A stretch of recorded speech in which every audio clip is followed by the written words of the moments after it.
welcome to or back to the channel. We are talking about an Elin Hilderbrand book today that is having a huge resurgence. I'm so happy for her because of the Peacock series. If you've not heard about it yet, you will be looking it up after this, I'm sure, the 5-Star Weekend. Now, I loved the series. I love the book. I think that the series did a fantastic job of sticking pretty close to the book. There are a couple of changes here and there, don't get me wrong, but I think, and the casting was on point for the series. This is not an ad for Peacock, but if you have seen the series and now are interested in the book is well worth the read. They always say, the book is better than the series or the movie. Because it was a series, I feel like they were able to delve into a lot of the details that you might miss if it was just a movie, for example. But love the series, love the book, love them all. Elin Hilderbrand, she is the queen of the beach read. But I will say, I feel like a lot of times when someone says, oh, it's a beach read, it's almost dismissed as if it doesn't have a plot and it doesn't have rich characters and it's just this easy breezy, doesn't matter plot storyline. I don't feel like that is the 5-Star Weekend at all, or multiple of her other books as well. A lot of, again, that quote unquote beach read is it's a trope, it's a very predictable plot, and there are multiple things in here that I did not see coming. So if you enjoyed the series or you're curious, I definitely would recommend reading the book as well. So it is set in Nantucket, as a lot of Elin Hilderbrand's books are. Now, she's written 33 books, I think, at this point in time. She's doing something right in there, okay? It's not just passing everything away. This book is set in Nantucket. So the premise of the book is it is a 5-Star Weekend. You have Hollis, who is our main character, Jennifer Garner in the Peacock series, who just suffered the loss of her husband, Matthew, and she's really kind of struggling to get her feet up underneath her again. So she invites her friends, who all represent a different time period in her life, to come to her house in Nantucket for the weekend, wants to kind of do it as a reset and just clear her mind a little bit. Now, she is a famous food blogger. She's become Instagram famous. She has a cookbook. So some of it might be for content. They call her followers the Hollis babes, which is a nod to Elin Hilderbrand because they call her followers the babes. So there's a little bit of connection there. So Hollis, we find out, she's struggling with obviously the loss of her husband, but she's also struggling with her relationship with her daughter, Caroline, who's in college, already a tough age, a lot of times to be able to relate to children, but her daughter and her just kind of not seeing eye to eye on how this grief is being processed.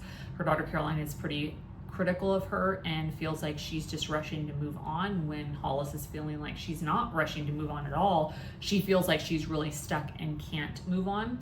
And her cooking and kind of the outlet that she has that way for the people who do follow her, she is using that as a source of comfort and is using that as a sort of way to process everything that she's feeling. And yes, she's a perfectionist and she wants to have it picture perfect and all the things, but I think that that's something that a lot of us can relate to. They say all the time, like, Instagram is just a snapshot of our lives, but we don't want to have the snapshot of the messy pieces. We want to have the snapshot of the perfect plate of food. I don't think that anyone can begrudge for that. I really think that we need a 5-Star Weekend cookbook. I really hope that someone will write that. I can follow a recipe. I'm not good at creating the recipe. So if someone please can make a recipe of all of these dishes, but your heart really goes out to Hollis, for everything that she's kind of struggling with, and, her sense of perfectionism and her sense of keeping control of things is her wanting desperately to control something, since she can't control the fact that her husband is no longer here, or that her daughter doesn't really want to have a relationship with her right now, or she can't control all of the emotions that she's having in this process, right? So she starts this weekend. She has her itinerary. I love her itinerary. I am a planner, type A. I acknowledge it 100%. I love a plan. I don't want to talk for 2 hours about where we're eating. I would much rather it's going to be on the itinerary, and that's the way it's going to happen. And we're going to know what's going to happen. Control freak, whatever needs to be unpacked there, I'm sure there's plenty, but I love a plan. I love an itinerary. She goes so far as to have a dress code. I love it even more because I love a theme. Give me a dress code. That's great. The pictures look better. She's 100% right. The pictures will look better. Who doesn't love a theme? Like, come on. I know there are people that just want to go with the flow and just take things as they come. My vision, my ultimate, best vacation plan is I want to experience the things that are there. I feel like you do need to have a plan, because if you need to get tickets or reservations or whatnot, you can't always do that the same day. So it's too easy to yes, I want to sleep on vacation and all that. That's a different kind of vacation. I think do a staycation where you can sleep in or go to a hotel, in a hotel near your city where you're at, and use that as a sleepcation. But if you're going somewhere to experience something, I'll sleep when I get home. Let's pack it in and make sure that we do all of the things. So I can relate to Hollis on that one. So she creates this whole itinerary. When you watch this series, each series is named after what part of the weekend that they're on. Friday it's arrivals, and they have pizza night, and they have, shopping in town, and all of these things. I love it all. So she's picking a different friend from each phase of her life. So you meet Tatum first and foremost. She is her childhood friend, basically her sister. Her mom helped raise Hollis after Hollis's mother passed away. Tatum is, again, I really feel like you can take something from each one of these characters. They're all in these different phases of their life where they're figuring things out. They're thinking that maybe not everything is the way that they wanted it to be in life, which again, I think is something we can all relate to at various times of our life. They're trying to, figure out what their next step is and working it all out through the group, but also independently throughout the course of this weekend. So you meet Tatum. She is the longest friend. Like I said, they grew up together. Her mom helped raise Hollis. She has stayed on the island, so she didn't, go past that. She's running her family's business. She's married to her high school sweetheart, which I love their relationship so much. Again, you don't hear a lot of people who ended up with the high school sweetheart and it all turned out the way that you wanted it to that often. So I really like that dynamic in their relationship. Tatum is going through her own struggles as she is waiting through the course of this weekend for the results of a biopsy to tell her whether or not she has breast cancer, which is what killed her mother. So that is obviously weighing very heavy on her heart. Doesn't want to leave her child behind, and has to wait in agony throughout this whole weekend, and doesn't want to make the weekend about that. So doesn't say anything about the fact that she's waiting for these biopsy results. Tatum is a little bit rough around the edges. She's the one that's kind of territorial about the fact that her and Hollis are, the oldest friends, and, she knows everything about her, and who are you new people that get into the mix? So she has some kind of interesting jabs that go along the way. Then we meet Dru-Ann. Dru-Ann is the college friend. So her and Tatum specifically kind of go at it back and forth about, well, that's fine, you were the friend she grew up with, but I was a friend when she was actually an adult and chose her friends, and you don't know her now, she's not the same person then as she is now, and this and that. Dru-Ann was she was a basketball star. She got injured, so now she's a sports agent. She is dealing with her own issue, kind of saying something that was taken out of context, but because that wasn't exactly what she said, she doesn't feel like she needs to apologize for it. But she's going through this struggle over the weekend of hey, I'm going to be canceled here because people are thinking that I'm not being sensitive and whatnot. So she's thinking she might lose her career, which is so much of what she has defined herself by. So what do I do if I don't have this career anymore? And who am I? And all of these things. She's having an identity crisis of her own. Then we have Brooke, who Brooke may be my favorite character. She again has just this kind of internal monologue that is going on all the time. She's super insecure about things. She's the mom friend that they met her and Hollis met when they were pregnant. So they've stayed in touch because their kids are the same age and this and that. But very insecure, very worried about fitting in with the group, very worried about people liking her. She's overanalyzing everything that she says and does all of the time.